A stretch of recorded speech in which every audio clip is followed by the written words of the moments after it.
You want to know what it takes to build a multi-billion-dollar company? On this episode, we're reviewing Shoe Dog by Phil Knight right now. I'm gonna go over the 6 best ideas that I got out of reading this book. Idea number 1, you have to love what you do. Phil Knight explains in the beginning of his professional career, he used to sell encyclopedias, and he wasn't really good at it. And then he started selling mutual funds. He wasn't good at that either. But when he started selling shoes out of his car, he started becoming a good salesperson. And he didn't understand. He's like, why am I selling so much better than the other things before? He realized it because he truly believed and loved the product that he was selling. Because he knew if he was able to sell a shoe to somebody and that person is going to run, he's going to be a better person.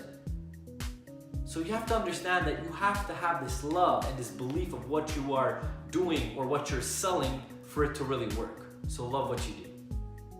Idea number 2, follow your heart. So in the beginning of his entrepreneurial journey, he was importing shoes from Japan, the shoes that were called tires. And he was selling them and it was going good, but it wasn't enough to secure a family life, to have enough income. So he decided to go into accounting, and he did that at the same time. And he did that for a little while, and he realized that his true passion, his true love was for Blue Ribbon, which was his company, Nike that we know of today. He wanted to spend more time there. But for that to happen, he had to let go of his safe, secure job, and that was scary.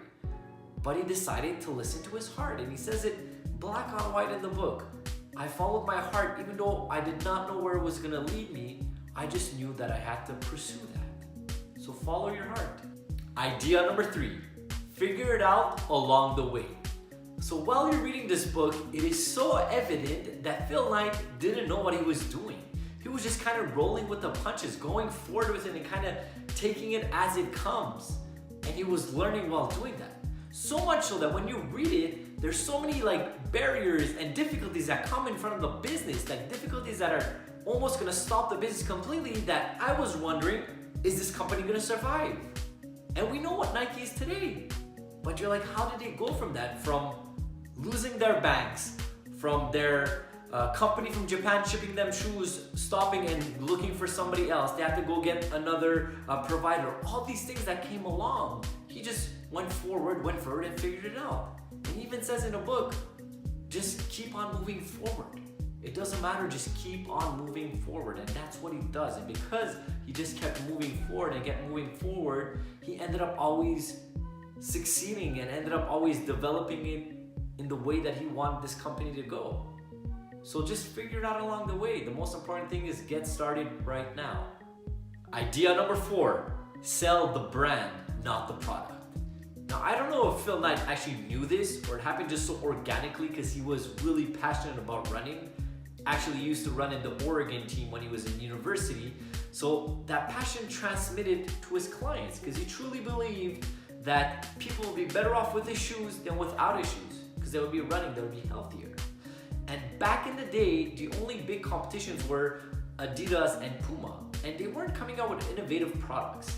Towards Nike, we're coming out with shoes like the Waffle, which was made with Bowerman, one of the co-founders of Nike, and that was amazing for the time. It was so different, and they always kept on pushing the boundaries.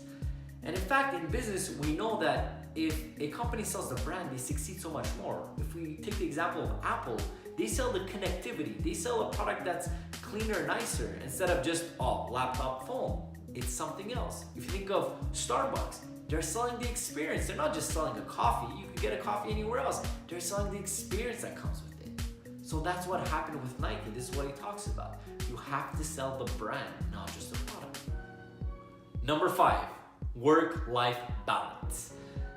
So this is one that's kind of touchy, kind of interesting, because I truly feel like a lot of entrepreneurs have a hard time navigating these waters. And Phil Knight actually talks about it in the book, that one of his biggest regrets was not spending enough time with his kids. But if you look at it, if you're gonna create anything that's huge in the world, in society, certain things have to be sacrificed. Now, I'm not saying sacrifice your family life, but you have to be aware of you're not gonna spend as much time as you want maybe with certain people. So what you can do is when you're with them, be with them. Be So towards, is it your kids, is it your parents, is it your sisters, is it your brother, whoever you're with, be in that moment. So once you're there, you can enjoy that moment a lot more and not think about anything else. The sixth idea, have faith. Actually, this is my favorite one. And he talks about having faith almost as in luck. He says that being lucky is a part of the equation. And he's like, you don't necessarily need to call it luck. You could call it God, you could call it universe, you could call it dharma, whatever you call it. There is a luck factor involved. But he does say that it needs a lot of hard work. And actually, the harder you work, the luckier you get. And there's one quote that he actually says in this part that I'm gonna read to you guys. Have faith in yourself, but also have faith in faith. Not faith as others define it, faith as you define it. Faith as faith defines it within your heart. I really enjoyed this book. Phil Knight is such an eloquent storyteller. It is amazing. I was going through the book just one after another. The pages were flying because I wanted to know what else was going to happen. And there were so many golden nuggets in here that was teaching us about business, about life, of how he did everything. It was just amazing. Even just the last pages. He goes ahead and he says all of his ideas, all of his thoughts about what he would leave to his grandkids of an idea. So just those two last pages are worth it in itself. So I definitely suggest you guys to go pick it up. The Amazon link will be down below. And you guys know what it is. Leaders are readers, and live your life on purpose and